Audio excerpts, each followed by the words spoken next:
E 100% das vezes ou está conectado com o irmão sanguíneo ou irmão na fé. Então, se os irmãos de Jesus aqui, Adelfos, não acreditavam de primeiro momento nele, né, não acreditavam nele, logo não poderia ser irmão na fé. Tem que ser aqui, obrigatoriamente, irmão sanguíneo.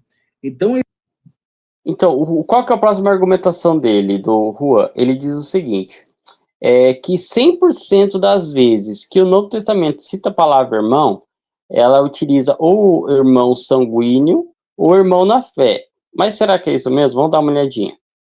Olha aqui, pessoal, a gente tem o texto de Atos 2. Presta atenção, o que são Pedro vai dizer aos israelitas. Israelitas, ouvi essas palavras. Jesus de Nazaré, homem de quem Deus tem dado testemunho diante de vós com milagres, prodígios e sinais. Irmãos, seja permitido dizer-vos com fraqueza. Do patriarca Davi, dizemos que morreu e foi sepultado. Esse sepulcro está entre nós até os dias de hoje. Ou seja, aqui ele está citando irmãos no caráter étnico. Os israelitas, aqui ele está falando com fariseus e outras pessoas que crucificaram Jesus, eram né, questões étnicas. Ele não vai nem poder utilizar isso daqui em questão de fé, porque aqui os fariseus não tinham mesmo na fé de Jesus, não era irmão na fé. Era irmão no sentido étnico. Só isso daqui já derruba a tese dele de que só é irmão no sentido sanguíneo ou no sentido de irmãos da fé. Não é verdade. Não é verdade. Agora, outra coisa, por exemplo, que ele não consegue entender, que é o seguinte: como a gente não tem a palavra, por exemplo, anepsos mais de uma vez no todo o Novo Testamento, a gente não sabe o significado exato que o escritor do Novo Testamento dava à palavra, quase sempre a palavra vai ser utilizada como adelphos. Ou seja, toda vez que você lê a palavra adelphos ali no Novo Testamento, você não pode dar certeza absoluta que de fato é irmão sanguíneo. Essa é a conclusão final. Não é a premissa, ele já está partindo da premissa que só pode significar essas coisas. Depois ele quer achar o texto e adaptar o texto segundo a própria premissa dele, que só significa essas coisas. Não. Você tem que analisar todos os textos e chegar à conclusão, não a partir da premissa que só significa essas coisas. Outro texto aqui que eu quero citar ainda para você e para o pessoal aqui, que é o seguinte, olha só, Mateus 1. E Ezequias gerou a Manassés, e Manassés gerou a Amon, e Amon gerou Josias, e Josias gerou a Jeconias e seus irmãos na deportação para a Babilônia. Problema, Jeconias e seus irmãos. Qual que é o problema que o Juan vai ter que resolver, o pepino para ele? Jeconias tinha um único irmão. Ele não tinha mais de um irmão. Olha só. E os filhos de Josias foram o primogênito Joanã, o segundo Joaquim, o terceiro Zedequias e o quarto Salum. E os filhos de Joaquim foram, que foram Jeconias, né? E seu filho Zedequias, e Zedequias seu filho. E os filhos de Jeconias foram Assírio e seu filho Selatiel. Ou seja, ele está falando o que aqui no texto de Crônicas? Que Jeconias tinha um único irmão, Zedequias. Porém, o texto do Novo Testamento diz que ele tinha irmãos. E agora? E agora? Resolve esse pepino para nós, Juan. Ou São Mateus errou, ou, de fato, os irmãos aqui sendo referidos eram, de fato, parentes. Eram, de fato, primos. Por quê? Porque aqui aqui ele pula, o texto de Mateus, ele pula de Josias para Jeconias. Na realidade, Josias ele era avô de Jeconias, né? Só que aqui ele pula direto para... daí aqui em Crônicas ele explica, né? Que Josias, na realidade, era neto de Jeconias, mas de Jeconias era neto de Josias, mas Josias tinha outros, que no caso, e o Jeconias era filho de Joaquim, filho de Josias. Mas Joaquim tinha outros irmãos, que eram essas pessoas aqui, Joanã e essas pessoas aqui. Provavelmente aqui, o texto de Mateus está citando Jeconias, aqui os irmãos de Jeconias, seriam provavelmente os filhos dos tios deles, ou os próprios tios, independente. De qualquer forma, o próprio Novo Testamento está atestando aqui que irmãos adelfos significa parentes, e se não for isso, São Mateus errou. Simplesmente isso. O que você diz sobre isso, Arena? Eu acho que aí é um checkmate, né, cara? E o Juan, ele tenta trazer aquela falácia aí do salto lógico, né? Seria tentar embasar a premissa dele como verdadeira e aí chegar a uma conclusão que é totalmente falsa, mas ele quer trazer como verdade. Então, acho que falta muito material para ele expor, falta várias coisas para pesquisar, para trazer para o público dele, para de fato tentar estabelecer uma premissa que seja. E depois dessa premissa, que ele não tem, porque não tem embasamento para fazer isso, e a gente viu aqui, a gente explanou material, que no mínimo ele teria que ter aí metade desse material para poder dizer aquilo que ele está dizendo. Aí sim ele poderia tentar embasar uma premissa que ainda assim não seria verdadeira e ele desaguaria numa conclusão falsa da mesma maneira. Perfeito, Arena. Perfeito. Pessoal, o próximo argumento do Juan é dizer o seguinte, que existem 5 Tiagos nas Escrituras. Olha só o que ele vai dizer agora sobre o Tiago, irmão do Senhor. Os católicos costumam querer influenciar a Bíblia, dizendo que a Bíblia só tem 2 Tiagos, que no caso seriam os 2 apóstolos, né, do grupo dos 12, do estrito senso, que seria Tiago, filho de Alfeu, e Tiago, filho de Zebedeu, né? Logo, se existem só 2 Tiagos, então o Tiago lá de Jesus lá não poderia ser irmão dele, mas sim ou filho de Alfeu ou filho de Zebedeu. Mas eu te provo que na Bíblia tem pelo menos 5 Tiagos. Eu vou pôr a lista para vocês aqui do lado, né? Olha só, ele vai provar que tem 5 Tiagos. 5 Tiagos, vamos ver. Vamos ver, esse cara é bom. Tem o Tiago, filho de Zebedeu. Pessoal, é o seguinte, primeiro, eu até vou colocar aqui na tela a lista dele. Presta atenção. Ele diz Tiago, filho de Zebedeu, filho de Alfeu, irmão de Jesus, Cleófas, Judas. Ou seja, toda vez que ele vê um Tiago escrito na Bíblia, ele pensa que é um Tiago diferente. Mesmo sem conseguir provar. Ele não conseguiu entender que a discussão é exatamente quem são esses Tiagos. Essa é a discussão, não é a premissa. De novo, mas ele cai em petição de princípio, né? Ele já parte da premissa falsa de que existem mais de um Tiago, mais de 2 Tiagos, e portanto toda vez que ele vê a palavra Tiago, ele fala, não, isso aqui é outro. Mas ele não consegue provar. Essa é a conclusão final. Por exemplo, tem o filho de Zebedeu, filho de Alfeu, que de fato são 2 Tiagos diferentes. Daí tem o Tiago, irmão de Jesus, que esse de fato é a nossa conclusão, não a premissa, portanto tem que ser ignorado. E agora esses 2 aqui a gente vai ter que tratar mais a fundo, né? A gente vai dar uma olhadinha. Aqui, ó, pessoal, o Tiago, filho de Cleófas, a gente vai ver depois ainda, vai ser explicado mais claramente. Mas agora ele diz, por exemplo, que Tiago, ele lê lá, Tiago, pai de Judas, portanto é um outro Tiago diferente. O ponto é que é o seguinte, pessoal, o texto em grego vai dizer o seguinte, Judas de Tiago, porque algumas pessoas, porque em alguns versos das escrituras, geralmente está essa forma, por exemplo, Tiago de Alfeu, as pessoas pensam necessariamente, olha, se Tiago de Alfeu significa Tiago, filho de Alfeu, logo, então, toda vez que a gente vê, por exemplo, uma construção dessa aqui, como, por exemplo, Judas de Tiago, logo significa que a pessoa na construção é filha da outra, ou seja, Judas, filha de Tiago. Só que não necessariamente essa construção indica esse tipo de coisa. Porque, por exemplo, olha aqui, a gente tem a mesma construção, por exemplo, Marcos 16:1, falando de Maria, né? Olha só. Depois que terminou o sábado, Maria Madalena, Salomé e Maria, mãe de Tiago, compraram perfumes para perfumar o corpo de Jesus. Aqui, o texto em grego vai estar como Maria de Tiago. Porém, se a gente fosse seguir a mesma lógica que eles aplicam a esse verso aqui de Judas de Tiago, teria que dizer que Maria era filha de Tiago, sendo claramente o contexto aqui indica que é mãe. Ou seja, a construção Maria de Tiago não indica que ela é filha de Tiago, mas sim que ela é mãe, mas o contexto a gente sabe que é mãe. Outro exemplo, Marcos 15. E Maria Madalena e Maria, mãe de José, observaram onde o punham. De novo, é traduzido como mãe de José, mas o texto hebraico está Maria de José. Mas ela entende-se que ela é mãe de José, não filha. No Novo Testamento, ela indica que, ou, em muitos casos, é filha mesmo, né? Como, por exemplo, Tiago de Alfeu, ou também indica o quê?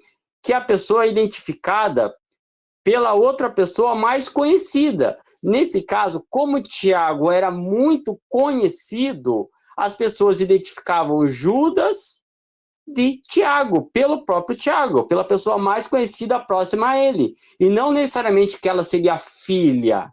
Você está entendendo? Então, esses exemplos aqui derrubam a tese dele, e aqui ele vai ter que provar que esse Judas é filho, de fato, de Tiago, que ele não vai conseguir fazer. Ou seja, então já pode excluir um Tiago da lista. Né? E agora falta esses dois que vai ficar mais claro em toda a refutação que se segue, né? Que aqui seria a conclusão também. Aqui é uma discussão que qual é a conclusão? Que é filho de Cleófas. Não é a premissa, a gente está partindo de novo da premissa. Pessoal, vamos ver o próximo argumento do Juan. É que, por exemplo, muitos católicos citam Gálatas capítulo 1, versículo 19. Ali narra uma visita de Paulo a Jerusalém. Aí diz o seguinte: e não vi nenhum outro dos apóstolos, senão Tiago, irmão de Jesus, né? Aí o católico vai dizer, tá vendo? Ó, aqui tá falando que é irmão de Jesus e é apóstolo, logo é aquele apóstolo lá que é um dos dois, lá, o Tiago menor, o Tiago maior, ou seja, ou é filho de Zebedeu ou é filho de Alfeu, é os dois apóstolos de Cristo. Mas calma lá, que não é bem assim. Na própria Bíblia, temos vários casos em que pessoas que não fazem parte do grupo dos 12 apóstolos também são chamados de apóstolos, né? Então, temos ali o grupo dos 12, que é o estrito senso, né, dos apóstolos, e também tem os apóstolos em geral. Por exemplo, em Atos 14, Barnabé e Paulo são chamados de apóstolos, e eles não fazem parte do grupo dos 12. Então, Ariana, é o seguinte, de fato, apóstolos pode ter esse significado de não estar se referindo aos 12, mas pelo contexto a gente consegue saber. Por exemplo, o texto que ele citou de Gálatas 1,19 diz o seguinte, olha, depois, passados 3 anos, fui a Jerusalém para ver Pedro, olha só, Pedro, e fiquei com ele 15 dias. E eu não vi nenhum dos outros apóstolos, senão Tiago, irmão do Senhor. Perceba, ele está comparando aqui Tiago e esses apóstolos com Pedro, com o grupo de Pedro. Pedro era de qual grupo? Dos 12. Então, claramente, esses apóstolos aqui é o grupo dos 12, não é outro. Ele está referenciando. Agora, por exemplo, no texto que ele citou de Paulo e de Barnabé, ele não referencia como Paulo e Barnabé sendo do grupo dos 12. Em momento algum é dito isso daí. Então, pelo contexto, a gente consegue saber, né? Por exemplo, vamos ver qual que é o próximo que ele vai citar aí, o próximo texto. Capítulo 16, versículo 7, Andrônicos e Júnias também são chamados de apóstolos, porém, eles não fazem parte do grupo dos 12. É a mesma coisa, pessoal. Em momento algum, essas pessoas são identificadas como estando relacionadas ao grupo dos 12. Então, claramente, pelo contexto, a gente sabe que não é. E vamos ver o próximo. A gente conclui que existem pessoas que, mesmo não fazendo parte do grupo dos 12, que é o caso do Tiago, irmão de Jesus, também são chamados de apóstolos. Por exemplo, a luz fica baixando e diminuindo porque eu estou usando a luz do sol aqui, né? Por exemplo, em 1 Coríntios, capítulo 15, a partir do verso 4 ali, fala... Pessoal, tá bom, aqui é o texto, ele vai estar 1 Coríntios 15, Arina. Olha, vai dizer o seguinte, né? E que foi sepultado e ressuscitou ao terceiro dia, segundo as Escrituras. E que foi visto por Cefas e depois pelo 12, ele vai listando aqui, né, as pessoas que Jesus apareceu, né? Daí, o que o Juan vai argumentar? Né, que não faz sentido Cristo aparecer 2 vezes para Tiago, porque ele primeiro aparece para os 12 aqui, segundo ele, o próprio grupo dos 12. Depois ele aparece aqui novamente no verso 7, né, a Tiago. Ele falou assim, qual que é o sentido que faz aparecer para 2 pessoas? Esse Tiago, segundo ele, seria o irmão do Senhor que se converteu. Essa daí é a narrativa deles. Só que qual que é o ponto, o Arena? Faz todo sentido. Porque prestem atenção, olha só. Ele diz, aqui o texto, ele meramente, ele está linkando as aparições de Cristo, para quem Cristo apareceu. Ele está falando, ó, Cristo apareceu para tal pessoa, depois o tempo foi para tal pessoa, depois para tal pessoa, depois para tal pessoa. É isso que o texto está falando. Daí ele pergunta, qual que é o sentido que faz para aparecer para Tiago 2 vezes? Né? Então, é só ele ler o texto, ó. E que foi visto por Cefo, primeiro Cristo apareceu para Pedro, né? E depois pelos 12. Ou seja, eu pergunto, então, qual é o sentido de Cristo aparecer para Pedro de novo? 2 vezes. Não faz sentido nenhum, utilizando a tua mesma lógica. Se fosse, né? Enfim. Daí aqui ele aparece de novo para Tiago, porque foi outro evento, ó. Ele aparece para Tiago e depois aparece para os outros 12 em outro evento. É isso que ele está dizendo. Em momento algum tá tendo essa preocupação que o Rô está falando de aparecer para 2 pessoas ao mesmo tempo. Ou seja, esse verso aqui, em momento algum, prova a tese dele de que esse Tiago aqui seria outra pessoa. Anteriormente, os irmãos de Jesus não acreditavam nele, né? Mas depois que ele ressuscita, aqui nos textos bíblicos, dá a entender que eles passam a acreditar nele. Isso daqui não apresenta nenhum verso para provar e nenhum dos versos que ele falou dão qualquer indício disso daí. Você viu? Então ele só está falando as coisas. Vamos analisar agora um texto de Atos. Vamos analisar aqui o texto de Atos, capítulo 1, versículo 13 e o versículo 14, né? Aqui diz o seguinte, no versículo 13, né, começando. E entrando, subiram ao cenáculo. Tá, Arena, o que é que ele está tentando dizer aqui? Olha só.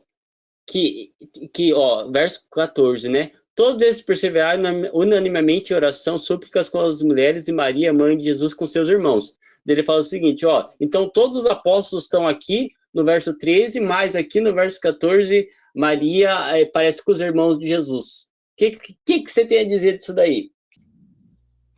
Pois é, aqui nesse texto aqui mostra que lá no cenáculo ali estavam todos os irmãos da fé de Cristo.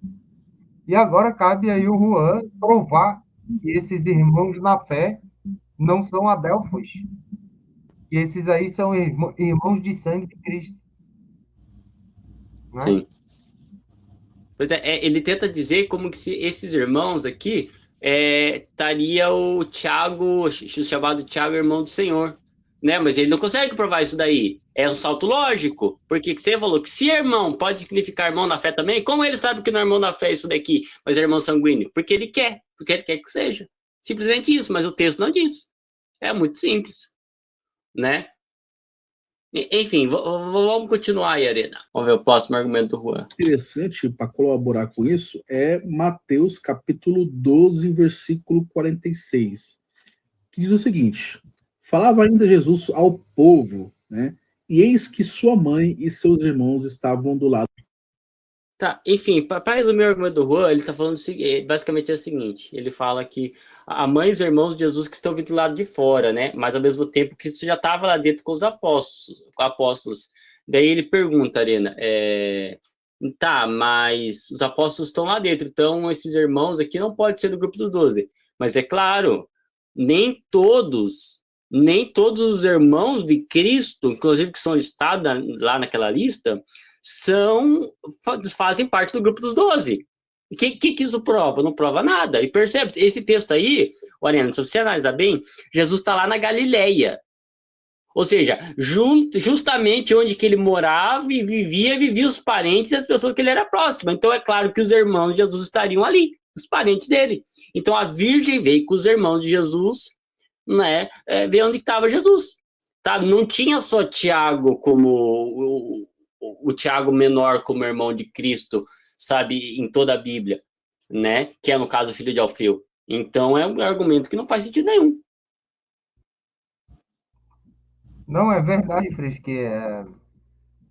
ele nem todo que recebe o título de adelfós, ele é considerado primo também, como a gente já viu várias vezes, né? Que irmão étnico também é chamado de adelfós. Ele estava justamente aí na região da Galileia, né? Então isso faz todo sentido. Então, beleza, pessoal. Vamos ver o próximo argumento do Juan.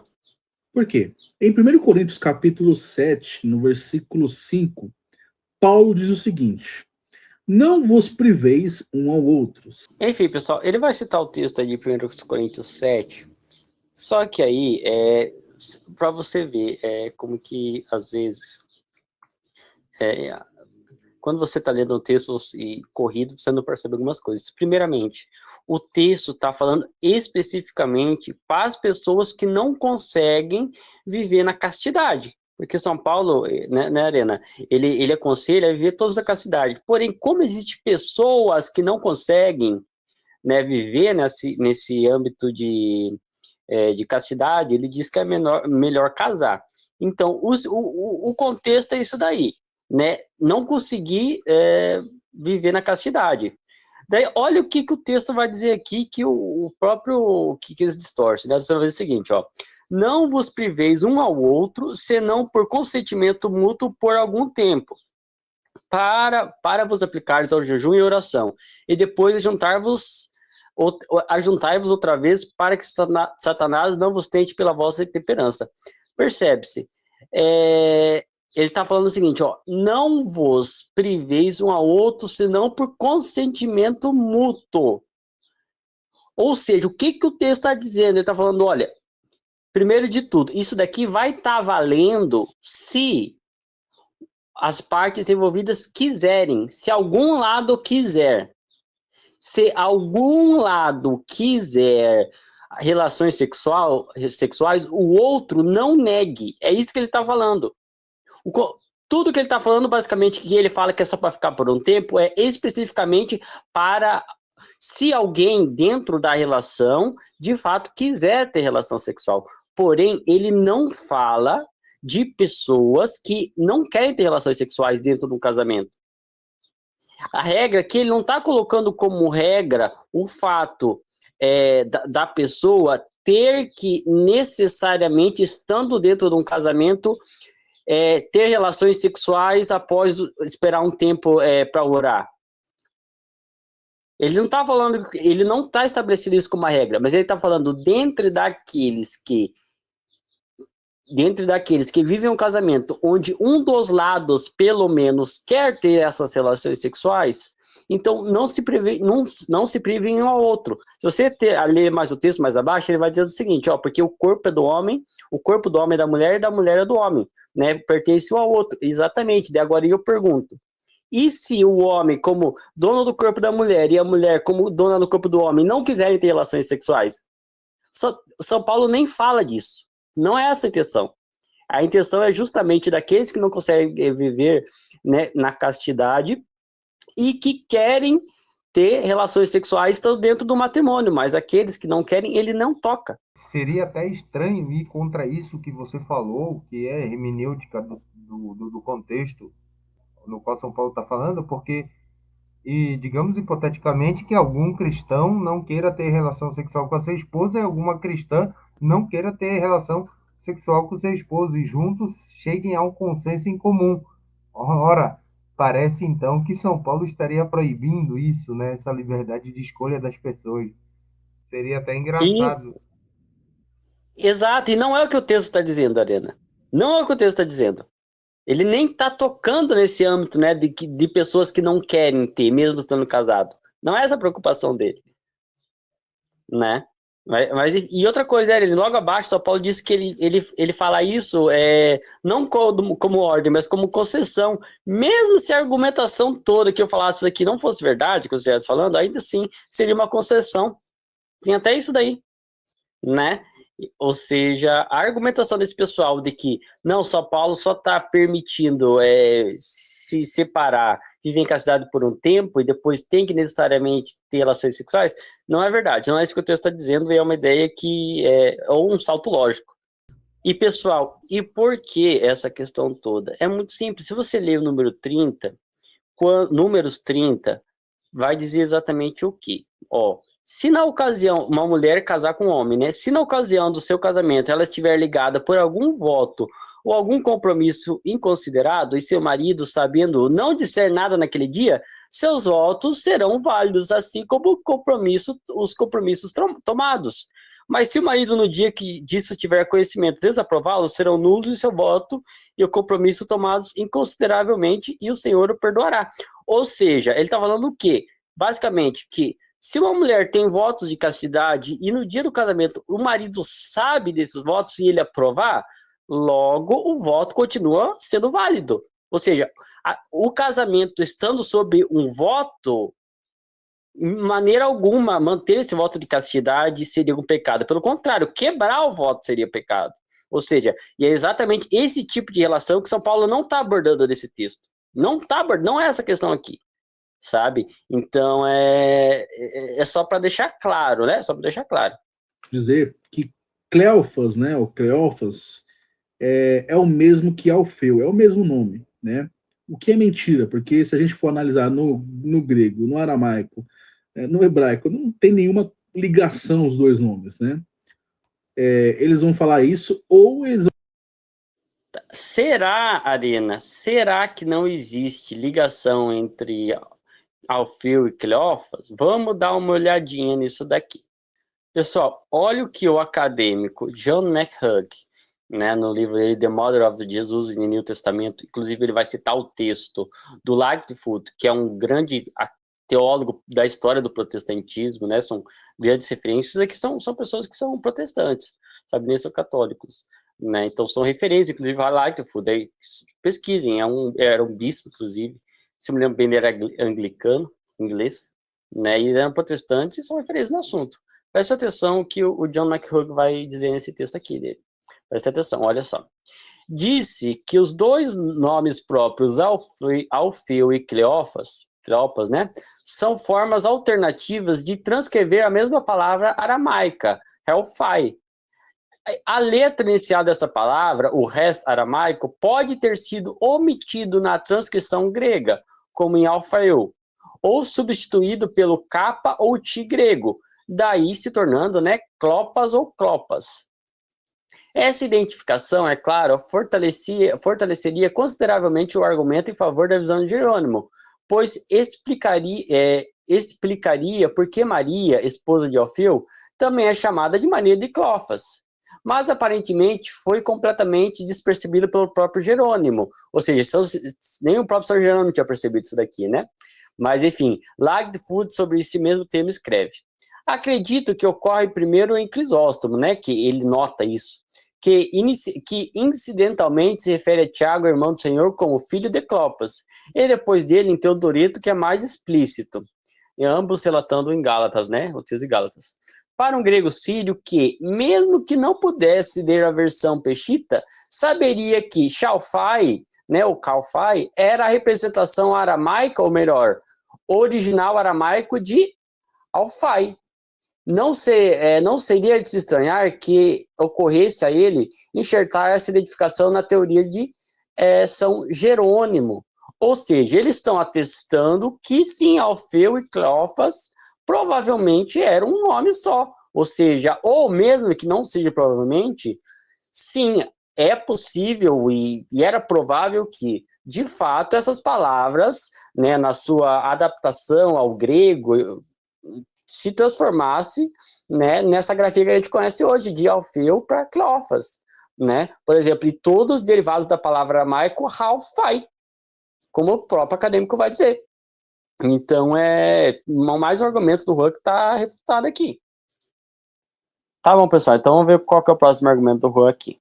Por exemplo, em Marcos, capítulo 15, fala o seguinte: algumas mulheres estavam observando de longe. Aqui é a crucificação de Cristo, né? Entre elas estavam Maria Madalena, Salomé, que é a irmã da mãe de Jesus, e Maria, mãe de Tiago, o mais jovem, e de José. Ou seja, essa Maria, que é mãe de Tiago, do mais jovem, e de José, é a mãe de Jesus aqui.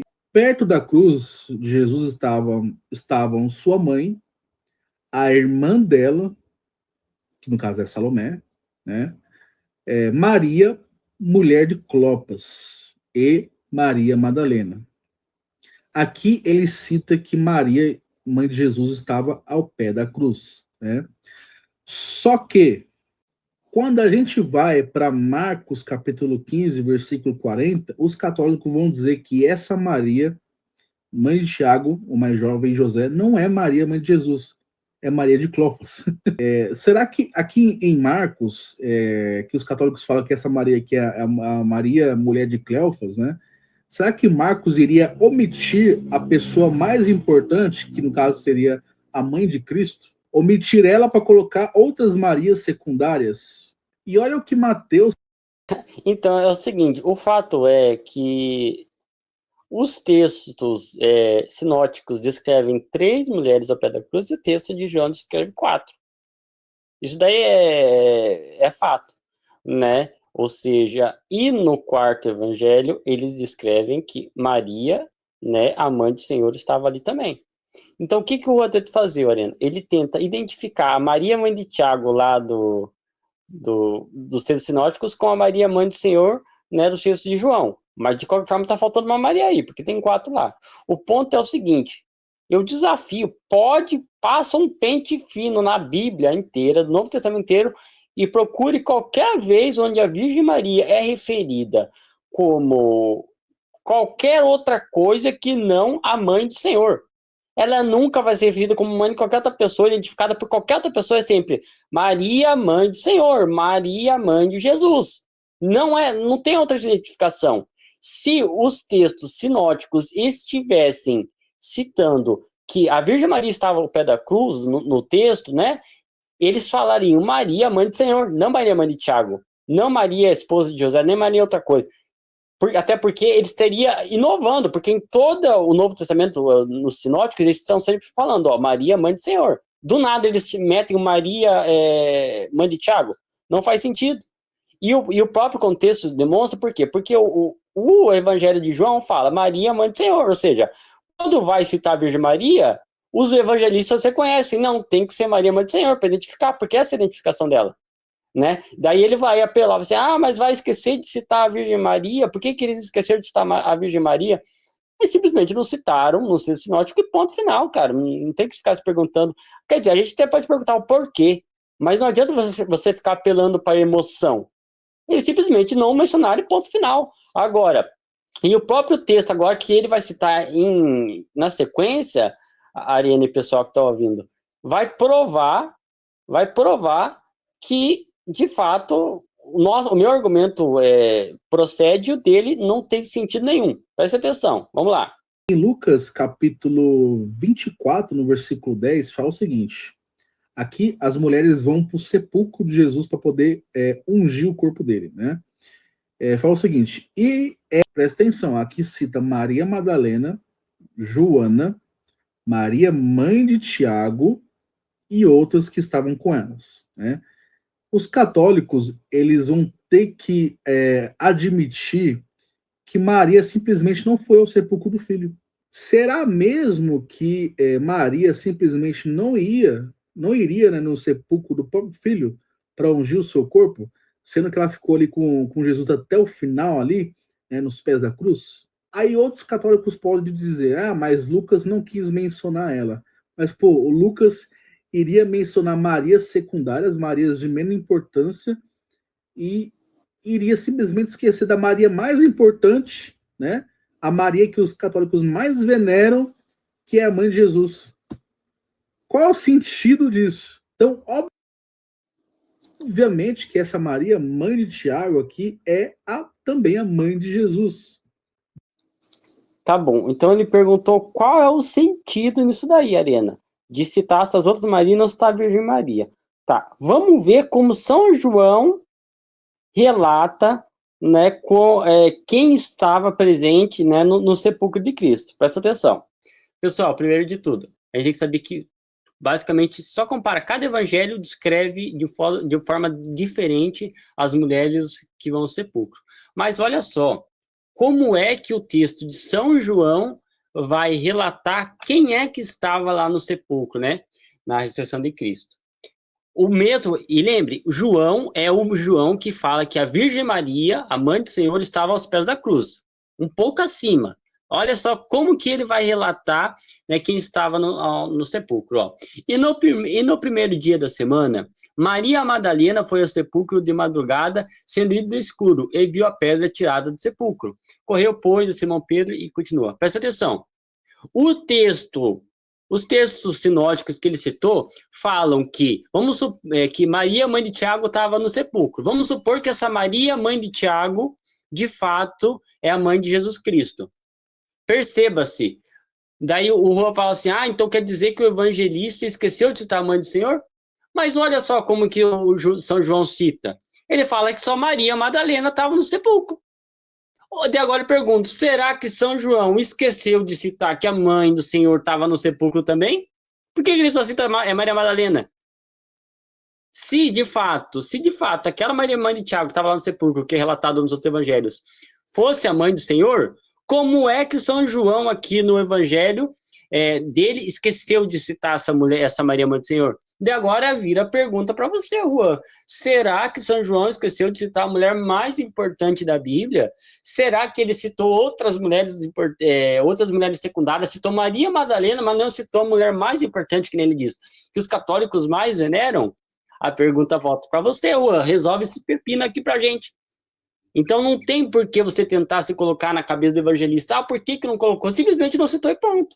A gente pode perguntar o motivo. Eu acredito que a Virgem Maria não estava mesmo porque ela acreditava na ressurreição de Jesus Cristo. Ela sabia que ele ia ressuscitar, tinha fé nele. Mas, independente disso daí, é um fato, é desse jeito. E você é refutado pelo próprio Evangelho de São João. Enfim, você tem uma coisa a dizer, Helena? Tenho que dizer que é o que mais faz sentido. É o que mais faz sentido, né? Além disso, e que o evangelista não menciona, também a gente tem que entender uma coisa, que somente na escritura não está tudo. Só a escritura é uma heresia. E a gente imaginar que, por exemplo, a Virgem Maria, além daquela profecia que ela recebeu, que uma espada transpassaria a alma dela, do sacerdote lá no templo, quando viu o Cristo como um menino, como uma criança. Além disso, talvez, será que nunca mais, a gente deve se pensar, né? Se perguntar, será que nunca mais, talvez, ela teve uma visão, uma mensagem, mas nenhuma espécie de profecia morreu ali? Né? Eu não estou dizendo que teve, mas será que mesmo que ela não sabia que aquele que ela deu à luz, o Filho de Deus, não ressuscitaria? Então é meio que, com base cristã, é meio que inadequado você acreditar nisso, que ela não sabia o que se passaria, né? É mais fácil, é muito mais lógico ela saber o que aconteceria, do que ela não saber. Perfeitamente. E assina embaixo, né? Aquele negócio. Toda vez, repetindo aqui, toda vez que o Novo Testamento cita a Virgem Maria, é a mãe do Senhor. Nunca, nunca como mãe de outra pessoa. Nunca como referência a outra pessoa, qualquer que seja. É sempre a mãe do Senhor. Então, e esse fato derruba completamente essa tese de que a Virgem Maria era mãe de Tiago ali. Não faz sentido nenhum.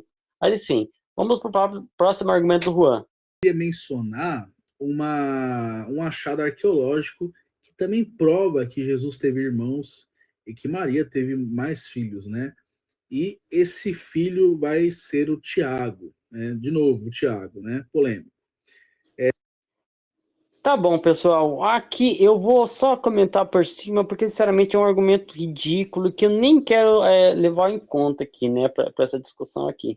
Mas o que ele vai citar? O Juan vai citar o ossuário de Tiago, né? Que o ossuário de Tiago foi um achado descoberto que teve lá em Israel e tem as inscrições Tiago, filho de José, irmão de Jesus, né? Irmão de Jesus, filho de José, uma coisa assim. O que acontece? Esse usuário passou por um debate tremendo sobre se ele é autêntico ou não. Por quê? Porque ele apareceu na mão de um notório falsificador.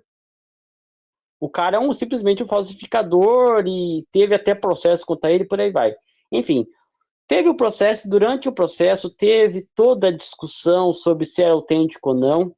O que acontece? No final, ele foi julgado inocente, né? E daí o que o Juan tenta argumentar? Ele tenta assim, por que ele foi julgado inocente, logo o ossuário é verdadeiro, e porque o ossuário é verdadeiro, logo prova que ele era irmão de Jesus, esse José ele é irmão de Jesus, e portanto filho da Virgem Maria, que derrubou o dogma da virgindade perpétua. Percebe-se o salto lógico que tem nessas afirmações dele? Mas primeiro, pessoal, eu vou colocar aqui o que o próprio juiz disse, né, na sentença dele em relação a essa questão do ossuário, se é verdadeiro ou não. Porque ele tenta colocar como se o juiz estivesse atestando que o ossuário era verdadeiro. Vamos dar uma olhadinha aqui. O artigo é esse daqui, The Times of Israel, né, que é um artigo sobre o processo, né, como aconteceu, coisa do tipo. E daí quem quiser dar uma olhadinha depois, procura isso daí. Mas eu tirei o trecho do que o próprio juiz disse durante a sentença, né? Olha só o que o juiz disse durante a sentença dessa questão toda aqui. Em sua decisão na quarta-feira, o juiz fez questão de dizer que o fato de Golan ter sido considerado inocente não significa que os artefatos eram reais. Sua decisão de inocentar Golan, de falsificar a inscrição no ossuário de Tiago, ele escreveu, né? Não significa que a inscrição no ossuário seja autêntica ou que tenha sido escrita há 2000 anos. Isso continuará a ser estudado por cientistas e arqueólogos e o tempo dirá. Além disso, ele escreveu, não foi provado de forma alguma que as palavras irmão de Jesus se referem necessariamente ao Jesus que apareceu nos escritos cristãos. Isso se aplica a todos os artefatos em questão. Ele acrescentou várias centenas de páginas depois do longo texto de sua decisão. Tudo que foi estabelecido é que as ferramentas e as ciências atualmente à disposição dos especialistas que testemunharam não foram suficientes para provar as supostas falsificações, além de qualquer dúvida razoável, conforme exigido pelo direito penal. Ou seja, o que ele está dizendo? Ele está falando o seguinte, olha, porque teve uma grande discussão, alguns estavam dizendo que era autêntico, outros estavam dizendo que é falso, e como essa discussão, né, acadêmica não se aplica ao direito penal, a gente não tem uma prova clara e direta que é uma falsificação, que ele falsificou. Portanto, a gente não pode julgar ele culpado. É isso que ele está falando, não que está provado que é verdadeira aquela inscrição, está provado que é verdadeiro o usuário, não é isso que ele está dizendo. Ele está dizendo que não tem uma prova objetiva e unânime que, de fato, é uma falsificação. É isso que ele está falando. Então, somente isso.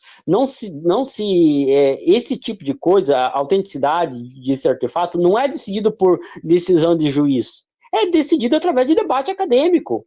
Por quê? Presta atenção. Vamos supor, mesmo que o ossuário seja da época de Jesus, além de ele provar que o ossuário tem que ser da época de Jesus, se conseguir provar isso, ele vai ter que provar que as inscrições também são da época de Cristo, que é outro ponto, vai ter que também provar que as inscrições não são falsificações. Depois, se conseguir provar que as inscrições são verdadeiras, vai ter que provar que, de fato, se refere ao Jesus Cristo da Bíblia, o Tiago da Bíblia. Por quê? Porque naquele tempo, um José que tinha 2 filhos, um chamado Jesus e Tiago, era muito comum. Você vai ter que provar que é o da Bíblia, né? E depois disso, ainda assim não derrubaria o dogma da virgindade perpétua, porque no máximo provaria que Tiago seria um irmão de sangue de Jesus Cristo. Você também vai ter que provar que a palavra Delpos ali significa irmão de sangue, não parente. Ou seja, mesmo que você conseguir fazer isso tudo, no máximo vai provar que ele é filho de José, porque no texto está escrito filho de José, não de Maria. Vai provar que ele é filho de José. E se isso provar que de fato ele é filho de José, for provado, isso daí, no máximo, vai derrubar a visão católica, que é primo, mas pode muito bem, posteriormente, cair na visão ortodoxa, que é filho, irmão de Jesus Cristo, mas filho de José do primeiro casamento. Percebe-se que hipótese nenhuma essa piada aqui conseguiria refutar a virgindade perpétua de Maria? É ridículo, simplesmente ridículo, enfim. Assim ele reuniu o sinédrio dos juízes e trouxe diante dele o irmão de Jesus, o que era chamado Cristo, cujo nome era Tiago. Tá, enfim, e o argumento dele é citar o texto de Joséfo, né, Ariana? Você quer comentar alguma coisa sobre isso daí antes? Bom, sim, queria dizer que a gente já trouxe aqui, né, vários momentos em que Joséfo também não faz dissensão entre primo, irmão, sobrinho, utilizando o termo adelphos. Tanto ele faz como ele não faz. Então, essa já premissa que ele utiliza aí já caiu por terra e ele dá um salto lógico, né? Como a gente falou. Tendo aquela premissa dele como verdadeiro, ele chega a conclusões ilógicas. E lembrando que, não sei se talvez é a hora de falar isso, Frisco, Uhum. mas que nenhum pai da igreja respalda a ideia do Juan, né, que a Virgem Maria teria tido outros filhos além de Jesus Cristo. Então, isso seria o quê? Será que seria tendenciosidade dos doutores da igreja? Ou será mesmo que os relatos deles são fidedignos e a gente tem que aceitar como a realidade é? Então, Ariana, primeiramente, sobre essa questão do Flávio Josefo, a gente tem que dizer algumas coisas. Primeiramente, o Flávio Josefo vai escrever essa obra ali entre final de 80 e início dos anos 90, tá bom? Antes de tudo, a gente tem que saber uma coisa. Primeiramente, tem muita discussão se de fato aquele texto ali que se refere a Tiago também se é uma interpolação posterior ou não. Começa aí, né? Tem que saber beber autêntico. Mas geralmente eu considero autêntico, né? Vamos supor que é autêntico. Primeiro, você realmente acha que o Flávio José conhecia Santiago ao ponto de saber de quem ele era filho ou não? Você acha que ele foi lá ver a árvore genealógica de Jesus Cristo, que ele foi conhecer ele e coisa do tipo? É óbvio que não. O Flávio José ali, ele tá no momento, ele tá escrevendo no momento que São Tiago já tinha morrido, cara, do ano 62. Flávio José foi escrever lá em 80, 90. Olha a noção, olha de tempo. Ele está falando de uma pessoa que era conhecida popularmente como Tiago, irmão do Senhor, assim como São Paulo chama ele no texto de Gálatas. Ele era conhecido dessa forma, era um, acho que é epiteto, né? Era epiteto, você não, Tiago, irmão do Senhor, todo mundo conhecia ele. Era algo comum, comumente conhecido desse jeito. Então, meramente, o Flávio José está repetindo algo que ele ouviu falar. E lembrando que provavelmente ele nem conheceu diretamente o Tiago, ele nem sabia de quem era filho ou não, ele só era conhecido dessa forma, porque o Jesus era a pessoa mais próxima, né, e mais famosa desse Tiago aí. Né? Então ele era conhecido dessa forma. Então, de maneira nenhuma, isso é um argumento que pode ser levado a sério, cara. É simplesmente ridículo, ridículo, desculpa falar, né? Enfim, e outro ponto aqui que a gente tem que salientar, e você falou muito bem, cara, se de fato Jesus tivesse outros irmãos, pelo menos na patrística alguém diria, mas ninguém nunca falou esse negócio aí, cara, né? Mas daí é colocando argumentos a favor, né, Arena? Aqui a gente tá só para refutar os argumentos do Juan. E eu acho que é isso, não tem mais nada para ele falar, não, sabe? Enfim, se quer falar mais alguma coisa sobre o assunto, né, a gente pode estar encerrando aí. Não, acho que foi explanado tudo perfeitamente. Para mim, acho que o vídeo está completo, está totalmente refutado.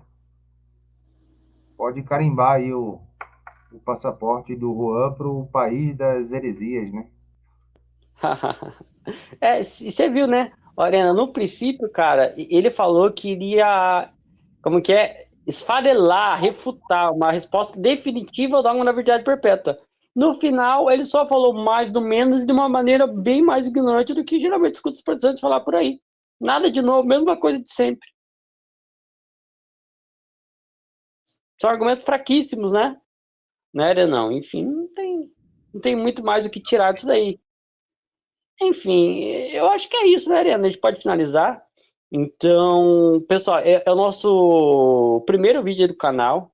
E eu peço que vocês se inscrevam, né? Deem like aí no canal Arena Católica. A gente vai estar postando mais vídeos, né? Respondendo as heresias aí do povo anticatólico, né? E também me sigam, né? Eu vou deixar meu perfil aí na descrição, que é o Gabriel Frisk também, né? Meu perfil pessoal, né? Do Arena também, né? Que é o Edenilson, né? Que ele é conhecido como Arena, então eu chamo ele dessa forma. Mas, pessoal, se inscreva e acompanhe, porque vai ter muitos vídeos legais aí. Né? Você quer se despedir aí do pessoal, Arena? Sim, quero agradecer a todos que chegaram até aqui. E compartilhem o vídeo, dêem um like, como o Frisk acabou de dizer, comentem, digam o que vocês acharam e nos mandem também mensagens para outros tipos de vídeo, outros temas que vocês gostariam de ver aqui, né? Ou pode mandar até links de vídeos que fizeram que a gente vai trazer aqui para o máximo possível estar trazendo refutações dessas heresias aí que o protestantismo vem trazendo aí ao longo de muito tempo, né? E um abraço a todos, né? Eu me despeço aqui. Frisk, encerra com as últimas palavras aí, por favor. Foi um prazer trabalhar com você e espero poder fazer mais vezes isso, se o público assim desejar. Deus abençoe a todos por intercessão da Virgem Maria. É isso aí. Então, é isso, pessoal. Prazer também estar com vocês, com você, Arina, com o pessoal que está aí. E acompanhe e bora lá. Salve Maria. Até mais, pessoal.